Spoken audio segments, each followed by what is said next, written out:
कोल्हापूर येथील शिवाजी विद्यापीठ या नावामध्ये छत्रपती शिवाजी महाराज यांचा अपूर्ण उल्लेख असल्याने विद्यापीठाचे नाव अधिक सन्माननीय आणि पूर्ण स्वरूपात छत्रपती शिवाजी महाराज विद्यापीठ असं करण्यात यावं, या मागणीसाठी हिंदू जनजागृती समिती आणि हिंदू राष्ट्र समन्वय समितीच्या वतीनं ऐतिहासिक दसरा चौकातून भव्य मोर्चा काढण्यात आला।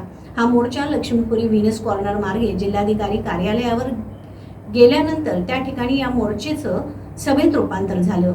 विद्यापीठ नामविस्तारासाठी काढलेल्या मोर्चामध्ये हिंदू राष्ट्र समन्वय समितीचे राष्ट्रीय संघटक सुनील घनवट, महाराष्ट्र मंदिर महासंघाचे सहसंयोजक अभिजित पाटील, छत्रपती ग्रुपचे संस्थापक प्रमोद पाटील, हिंदू एकता आंदोलनाचे शहराध्यक्ष गजानन तोडकर, वीर शिवा काशीद यांचे वंशज आनंदराव काशीद, हिंदू महासभेचे जिल्हाध्यक्ष राजू तोरसकर, उद्धव बाळासाहेब ठाकरे गटाचे करवीर तालुका प्रमुख राजू यादव, स्वामी समर्थ प्रतिष्ठानचे अरुण कवळी, श्री स्वामी समर्थ महालक्ष्मी मंदिराचे संजय हसबे, शिवसेनेचे उपजिल्हा प्रमुख उदय भोसले, सनातन संस्थेचे मानसिंग शिंदे, हिंदू जनजागृती समितीचे शिवानंद स्वामी यांच्यासह बजरंग दल, दुर्गा वारकरी संप्रदाय वारकरी, धारकरींसह विविध संस्था संघटनांचे पदाधिकारी सहभागी झाले होते।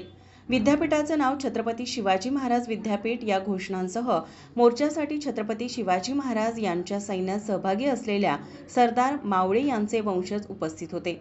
या मोर्चात ढोलताशा पथक, मर्दानी खेळ, शिवकालीन युद्ध पथक, वारकरी टाळकरी यांचे पथक, विविध संप्रदायांचे भक्त, मावळ्यांची वेशभूषा यासह पारंपरिक वेशभूषा, महिलांचं रणरागिणी पथक सहभागी झालं होतं।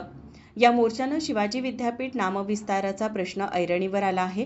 राज्य शासनानं अधिक वेळ न घालवता नामविस्तारावर शिक्कामोर्तब करावं असं आवाहन सर्वांच्या वतीनं आमदार राजासिंह ठाकूर यांनी केलं। यावेळी सहभागी मोर्चेकरी आणि नागरिकांचं स्वाक्षरी अभियान पाठिंब्यासाठी राबवण्यात आलं।